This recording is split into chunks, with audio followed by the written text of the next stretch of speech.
क्या आप इस वक्त कमरे में अकेले हैं? अगर हाँ, तो एक बार अपने पीछे जरूर देख लीजिए, क्योंकि कहते हैं बुरी ताकतें अक्सर खाली जगहों पर ही अपना डेरा जमाती हैं।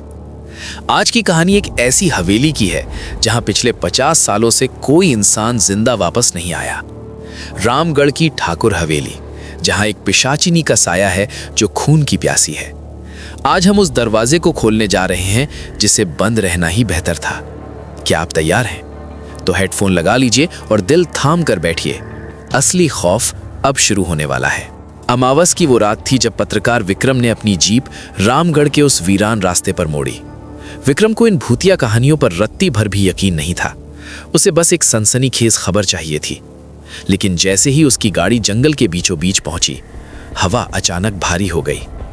वहां एक अजीब सा सन्नाटा था, ऐसा सन्नाटा जो चीखने से भी ज्यादा डरावना होता है।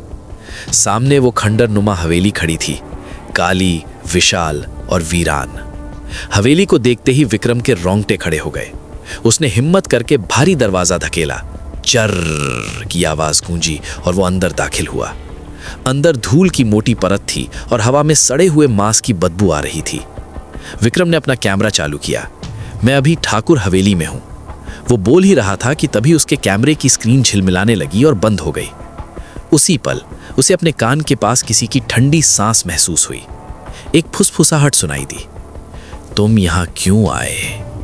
विक्रम ने झटके से पीछे मुड़कर देखा। वहां कोई नहीं था, सिर्फ गहरा अंधेरा।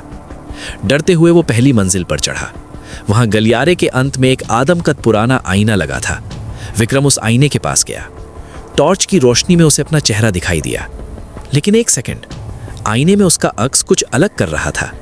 विक्रम शांत खड़ा था, लेकिन आईने में उसका प्रतिबिंब मुस्कुरा रहा था, एक शैतानी मुस्कान। विक्रम की रीढ़ में सिहरन दौड़ गई। तभी आईने के अंदर उसके प्रतिबिंब के ठीक पीछे एक लाल साड़ी वाली औरत दिखाई दी। उसका चेहरा जला हुआ था और आंखें अंगारों जैसी लाल थीं। विक्रम ने पीछे मुड़कर देखा तो वहां कोई नहीं था, लेकिन जब दोबारा आईने में देखा तो वो औरत आईने से बाहर निकल रही थी। उसके सड़े गले हाथ विक्रम के गले की तरफ बढ़ रहे थे। नहीं, विक्रम चिल्लाया और पीछे हटते हुए गिर पड़ा। आईना जोर से चटका। वो साया गायब हो गया, लेकिन पूरी हवेली में एक भयानक हंसी गूंज उठी। ही ही ही ही ही ही। विक्रम समझ गया कि अब जान बचाना मुश्किल है। वो भागते हुए एक पुराने कमरे में छिपा, जहां उसे एक डायरी मिली। उसमें लिखा था कि इस हवेली में रंजना नाम की एक नर्तकी को तड़पा तड़पा कर मारा गया था और उसकी लाश तहखाने में कैद है। वही पिशाचिनी बनकर बदला ले रही है। उसे मुक्ति तभी मिलेगी जब उसकी हड्डियों को जलाया जाएगा। विक्रम ने नक्शे की मदद से तहखाने का रास्ता ढूंढा। नीचे उतरते ही बदबू और तेज हो गई। वहां कोने में एक संदूक के पास कुछ पुरानी हड्डियां पड़ी थीं। विक्रम जैसे ही आगे बढ़ा, छन छन छन पायल की आवाज उसके कानों में गूंजी।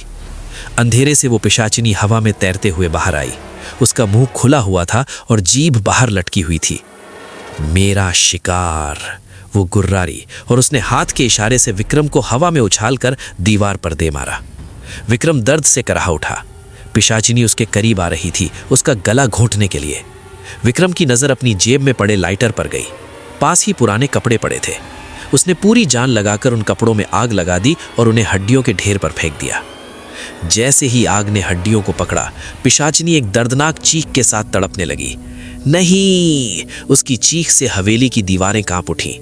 देखते ही देखते उसका शरीर काले धुएं में बदल गया और हवेली की छत को चीरते हुए बाहर निकल गया। अगली सुबह जब विक्रम की आंख खुली तो वो अपनी जीप में था। उसे नहीं पता वो बाहर कैसे आया। उसने गाड़ी स्टार्ट की और वहां से भाग निकला। लेकिन जब उसने आखिरी बार शीशे में हवेली की तरफ देखा तो उसे लगा कि सबसे ऊपर वाली खिड़की पर आज भी कोई सफेद कपड़ों में खड़ा उसे देख रहा है। विक्रम तो बच गया, लेकिन उस रात का डर आज भी उसकी आंखों में है। दोस्तों, विक्रम तो बच गया, लेकिन क्या सच में वो पिशाचिनी खत्म हो गई, या वो सिर्फ एक नए शिकार का इंतजार कर रही है? अगर इस कहानी ने आपके रोंगटे खड़े कर दिए हैं तो वीडियो को लाइक जरूर करें। क्या आपने कभी ऐसी किसी डरावनी जगह को महसूस किया है? नीचे कमेंट में हमें बताएं। और हाँ, ऐसी ही खौफनाक कहानियों के लिए जो आपको रात भर जगाए रखेंगी, इस चैनल को अभी सब्सक्राइब करें और बेल आइकन को दबाना बिल्कुल ना भूलें।